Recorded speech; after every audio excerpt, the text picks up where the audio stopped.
ਇੱਥੇ ਕੀ ਰੱਖੀ ਪੈਪ ਉੱਪਰ ਆ ਉਹ ਪਾਣੀ ਠੰਡਾ ਹੁੰਦਾ ਰਹੇਗਾ ਜਿਹੜੀ ਚੀਜ਼ ਇੱਥੇ ਕੀ ਰੱਖੀ ਸਾਈਡ ਤੇ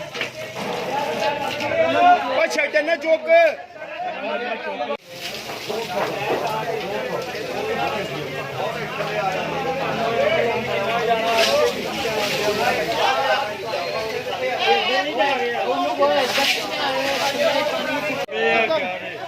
नुकसान है कपड़े की मार्केट है बहुत ज्यादा पूरी मार्केट ਨੂੰ ਅੱਗ ਲੱਗਣ ਦਾ ਖਦਸ਼ਾ ਹੈ ਨਹੀਂ ਬਾਹਰ ਹੋਣਾ ਯਾਰ ਉਹ ਪਾਣੀ ਆਵਾ ਇੱਧਰ ਦਿਓ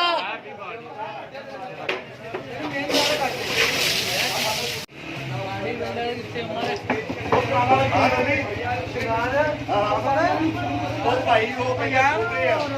ਅੱਗੇ ਉਹ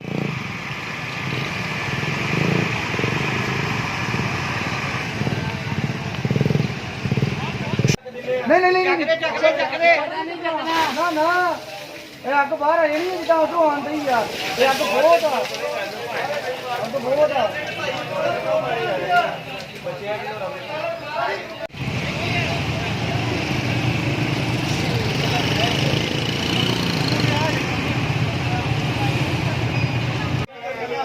बहुत बिल्कुल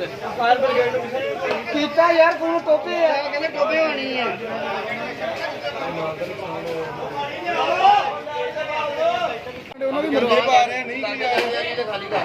नहीं आ रहा कोई किसी भी नहीं कोई ना घर सदी नहीं है किदा की गल है आप तो काला पाने करे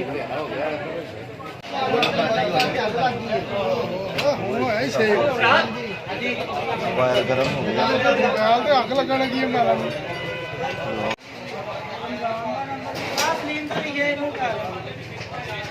सिलेंडर जनाब फ्रंट ते है फ्रंट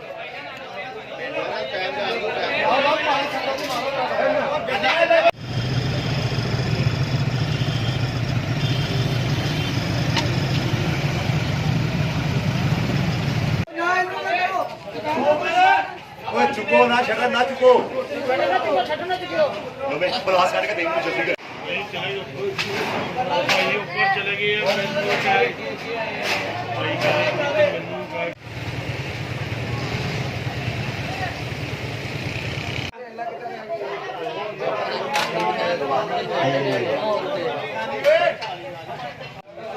भाई